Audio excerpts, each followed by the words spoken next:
No Man's Sky is perhaps the most ambitious game ever made. While it does fall short at times, it allowed me to do some things in a video game I never would have thought possible. No Man's Sky puts you in the role of an explorer on a strange planet with little to no context.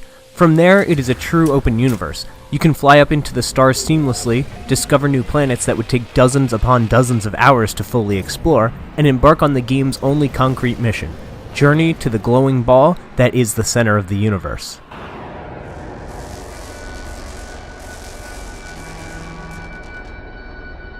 You will spend most of your time mining rocks for minerals in order to fuel your weapons and ship, slowly inching forward, visiting any of the game's 18 quadrillion planets.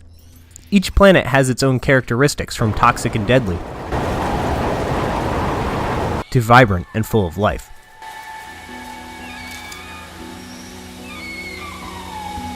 Unfortunately, the strategy for these planets is always similar. Explore as far as you can, taking shelter when in danger from the climate. Most of the game is about starting small and slowly upgrading to a point where you're able to explore deeper and further than you ever would have imagined from the beginning hours of the game. Blueprints are scattered throughout the game in vast numbers, and finding them allows you to craft a variety of helpful utilities. Anti-toxicity suits, swimming upgrades, stronger jetpack boosters will all come in handy for one procedurally generated planet or another. However, crafting these upgrades takes up a valuable inventory slot in your ship or exosuit. One of the first things you notice playing No Man's Sky is that you run out of inventory space almost immediately. Resource management is a big player in No Man's Sky, as exploring and collecting uses up these inventory spaces. You have two separate inventories, one for your ship that you can send items back to, and one in your suit. Learning what to sell and what to hold onto for future use is a difficult decision, and the game doesn't hold your hand and tell you what the correct choice is. For this reason, suit upgrades to enhance the number of items you can carry, and repairing or purchasing new ships with larger cargo space is a must in order to solve this dilemma.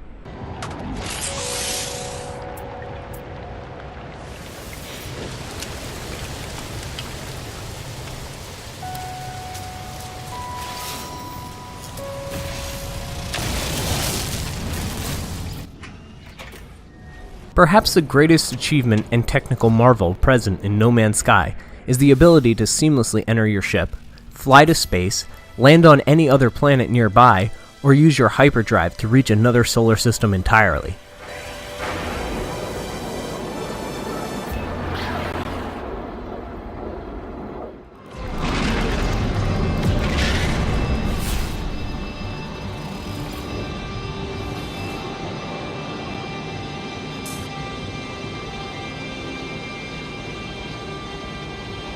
Every single time I do anything involving these transitions, I am left in awe. However, the game isn't without its problems. While the options are nearly limitless, most planets, life forms, and landscapes seem eerily similar. Whether it be the way animals move around and react, to expectations when entering a space station, transmission tower, or a trading post. Areas don't feel as unique as I would have liked, and you may be left with a repetitive feeling after playing for hours. Dogfights and on-foot combat aren't particularly fun, and seem more like something to do when that repetitious feeling starts setting in.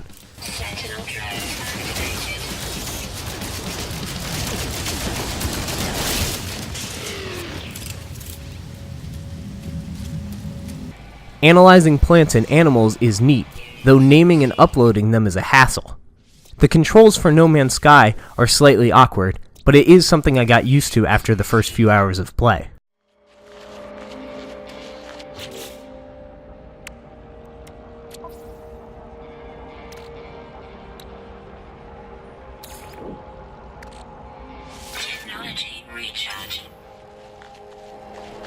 No Man's Sky is a jack-of-all-trades style game, and doesn't seem to master any one thing. The biggest issue I had with the game, however, was the bugs and crashes. While making the jump to light speed, I was often met with an error message. I got trapped in some geometry and fell through the map, which took multiple resets for finding a way out. This game isn't without its bugs, and I'm sure it's something Hello Games intends to fix in the coming months.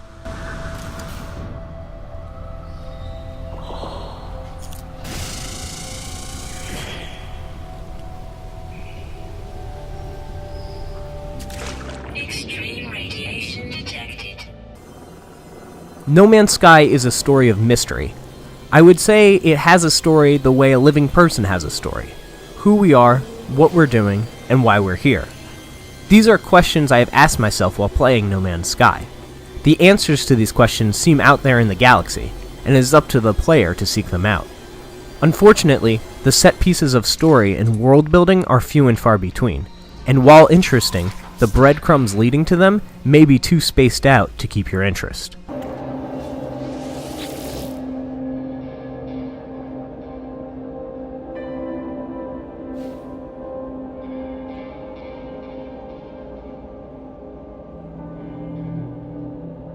This game is all about being able to set your own tangible goals and set out to accomplish them. Perhaps you want to find a new multi-tool, discover a black hole, upgrade your warp drive.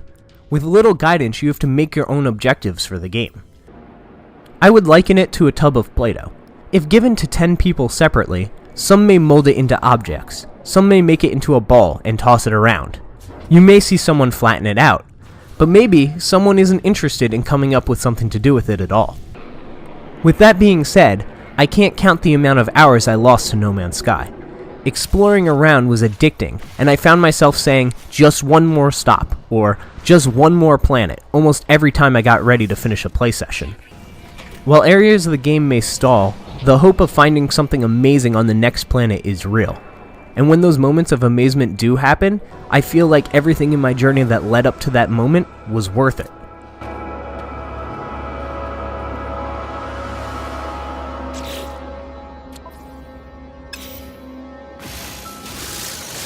That's a strong feeling and statement. The sheer size of this game makes you feel as though the adventure and moments you have will never be shared by another player. And no person will have the same experience quite like the one you had. That's why I feel No Man's Sky is a must-play, whether you buy it, rent it, or go to a friend's house just to play it for a few hours. The game is that special. This game is a solitary experience, one that is lonely, and one that allows your own thoughts of how small you are in a universe so big eventually take front stage. Any game that sticks with you for hours after you've shut it off, to me, is a game worth playing.